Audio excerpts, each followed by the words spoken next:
started to look at, and I had already sort of been looking at a school called the Summerhill School. Yeah, Summerhill. My mother was going to try studying there. Really? Yes. So the Summerhill School starts in 1919, and it's started by A.S. Neal, and it's a reaction to corporal punishment. And so these are the rules of the Summerhill School. They're is that a vintage object? No. So these rules are taken down from inside the school in the 1960s by a Scandinavian visitor. And so I took them out of that person's book, and I've formulated them using a very basic computer font called Desdemona. Yeah, but it looks like Jugendstil or Art Nouveau or something. Or yeah, it's invented in the Art Nouveau period. It's repopularized in the 1960s. I sort of used the basic template of like a William Morris kind of broadside. Sort of the same period. Anyway, they start off, I've organized them so that they start off quite normally. They begin things like, if you're going out for any length of time, please tell someone where you're going. You know, don't swim unless there's someone with life-saving present. They gradually become more and more chaotic sounding. So, only those of 14 or over may light fires and grates or kindle live flames. No sticks with nails in them. Swords are to be inspected by the staff. No one under 14 may possess a knife. All knives must be inspected. So I'm interested in how, as the person reads, they gradually, this idea of freedom, or a somewhat structured freedom, becomes more and more nerve-wracking in the way that it sounds. I'm also interested in the way that these aesthetic motifs that I've chosen are things that have returned at certain points. So they're maybe invented in 1919, picked up again in the 60s, and I wonder whether this like reading of these commands can move from sounding as nonsensical and then and sensical, moving between the two again with the passage of time.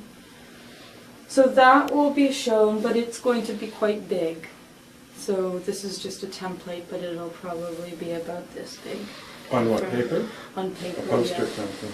Yeah, and at the moment, I think I'm just this is like, all of this is done very simply in the computer. These are motifs from another font. I'm sort of interested in it as something in between an artifact and a very simple forgery in a way, that I can use this contemporary technology to render a look that is similar to something that's come out of the past. So I don't think I'm going to silk screen it. It was something I was tempted to do at first, but I'm sort of interested in this, that in doing it in the computer with just the things that are accessible to me, it sort of suggests more of a forgery, and that's still I'm still figuring out what interests me there, but. So that will go with these drawings, which also come from the Summerhill School. This one is of some kids with these bonfires. And again, these are from documents, or are they montaged? Yeah, they're from documents. Are they montaged in any way? No. Sometimes I will flip the image. Sometimes I leave things out. Sometimes I add things that aren't there. But never. They're not usually very big in terms of their differences. But it takes quite a long time to find the images and to choose which ones. So in this case, I'm interested in one because they're playing with fire. Which would seem sort of nerve-wracking. But then at the same time, in having it as a drawing, it loses a lot of its threat. It becomes much more of an abstract mark or a blob or something that's semi-formless. Whereas in the photograph, it's much more readable. And in this one, I'm quite interested in these. Again, they're sort of like blobs, which again, when they're in the photograph, they're very much defined objects, but then when I redraw them, then they become slightly more questionable as things. There's that boy. Yeah. The other way around, of course. There, yeah. A man and his work. I thought it was about children and their school. Yeah. It's about a man and his work. Neato. And I think it's funny because some of that I should It's show. a very Stephen Shearer kind of young person, don't you think? Yeah, it is a little bit. It's Bit true. Tiger Same Beat? period. Yeah. Yeah. Yeah. And I don't know whether you've seen the drawing at Michael's house. Have you seen that one? Mm-hmm. Because that one, I think that that one comes out of the Adventure Playground stuff quite Mhm. directly because it's from Pally Mhm. Nielsen's piece. Mm-hmm.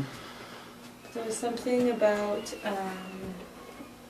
this process of when I was redrawing that photograph and so carefully drawing the mess that the child had made.